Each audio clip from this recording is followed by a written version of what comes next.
Dear friends, personal mobility devices or PMDs is now a hot button topic, even discussed in Parliament. There are many posts on Facebook, and I added a few when I encountered some on errand riders on the roads. But have you ever thought about why do people buy e-scooters? It's very soft. So although there are new trains and buses, they seem to be always overcrowded during peak hours or even most of the time. I often wonder why things are so expensive in Singapore.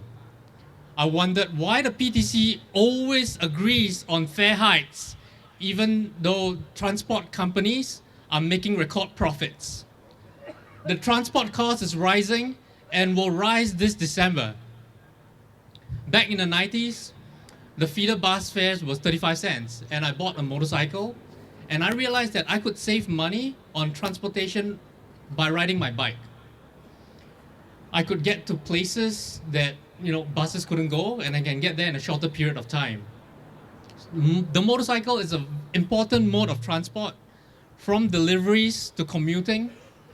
Motorcycles are commonly used as they are efficient. Conveniently, in Singapore, the government has good policies to encourage people to maintain their vehicles.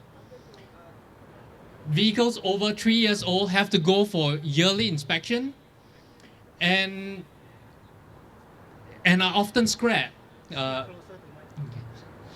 making the roads safer with less breakdowns. However, in 2017, our finance minister then, Heng Swee Keat, decided that to increase the ARF tiers on motorcycles from 15% to 100%. Mr. Heng Swee Keat considers riding big motorcycles to be a luxury. But the new ARF tiers will affect workhorses used by food delivery personnel and dispatch riders as well. So motorcycles like the Honda Super 4, the Yamaha T-Max, which is a scooter, are affected by this ARF increase and now cost more. I have friends that see the cost of the big motorcycles close to a car, and they have stopped riding. Additional taxes may discourage car purchases and ease traffic congestions, but the same cannot be said for motorcycles. Motorcycles already have a low carbon footprint and do not contribute to traffic congestions no matter what size. I cannot understand why our leaders could call motorcycles luxury bikes. When you ride, you are exposed to the elements, rain or shine. When you get stuck in traffic, exhaust fumes blow at you, regardless the size of your bike. When you get into an accident, you are more prone to injuries. So to all the politicians who live in their ivory towers and do not ride a bike, I repeat, motorcycles are not luxury items. So why do people choose bigger bikes? I feel bigger bikes do offer more protection and are often safer by having more power to maneuver. And those who prefer bikes with ABS systems are now penalized with a higher bike price. Is safety considered a luxury to Heng Swee Keat? While a car maintains the par value at the end of the COE term, motorcycles are not eligible for such benefits.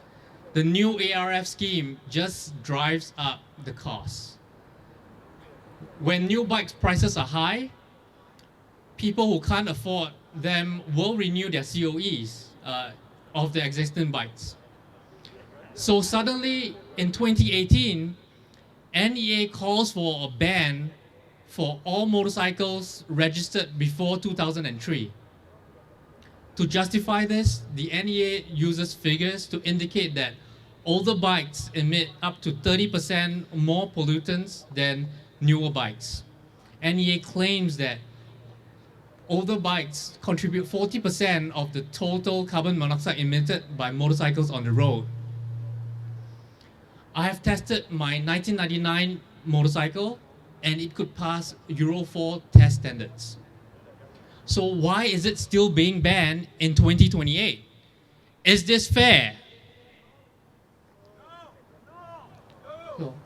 Owner of older bikes have been offered $3,500 as an incentive to deregister their bikes within the next 5 years.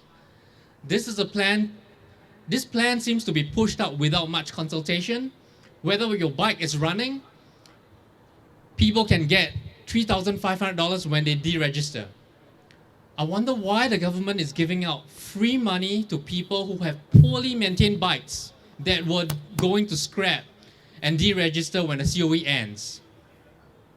Since all motorcycles go through an inspection every year, I find that all NEA needs to do is to inform LTA to tighten emissions, to have LTA decide on the standards for which motorcycle needs to fulfill by 2028. For bikes that fail the inspection, they cannot be on the road. I'm sure inspection centers can provide this test efficiently, and the governments do not need to give away $3,500 of our taxpayers' money. If Heng Swee Keat considers some motorcycles to be a luxury, then for sure some of these motorcycles are worth more than $3,500. Under this NEA ban, a pre-2003 Taiwan-made scooter will get the same $3,500 as a limited edition Ducati collectible motorcycle. To give you an analogy, if you don't understand the bike cost, this is like the government acquiring your land and giving you $3 million whether you live in a big bungalow or if you own a small car park space on the 5th story of a building. Do you think this is fair? Yeah. So I am all for reducing carbon emissions, but this ban is clearly not right. 75% of industrial emissions come from refining and petrochemical sector. And I quote Dr. Koh Kun Po, this works out to be 0.11% of global emissions. I don't think that Singapore old bikes even come close to 0.11% of the global population of old bikes. And certainly the emissions that they emit cannot compare with the refining and petrochemical sector here. I believe that banning old bikes will drive up transportation costs and the cost of living. Company that needs bikes for delivery will pay more, and in the end, these additional tax will come back to consumers as a higher cost of living because of the higher cost of doing business. When motorcyclists cannot afford bikes, they will use PMDs to get around. When there are more taxes on motorcycles, delivery costs and logistics prices will go up and our cost of living will rise. Things in Singapore are often interconnected. A blanket ban on all motorcycles will affect non-bikers as well.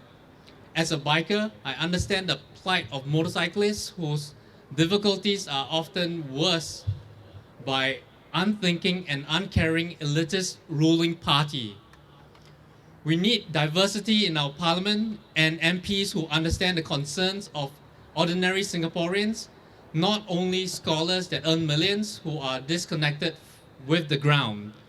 So please, vote wisely. Thank you.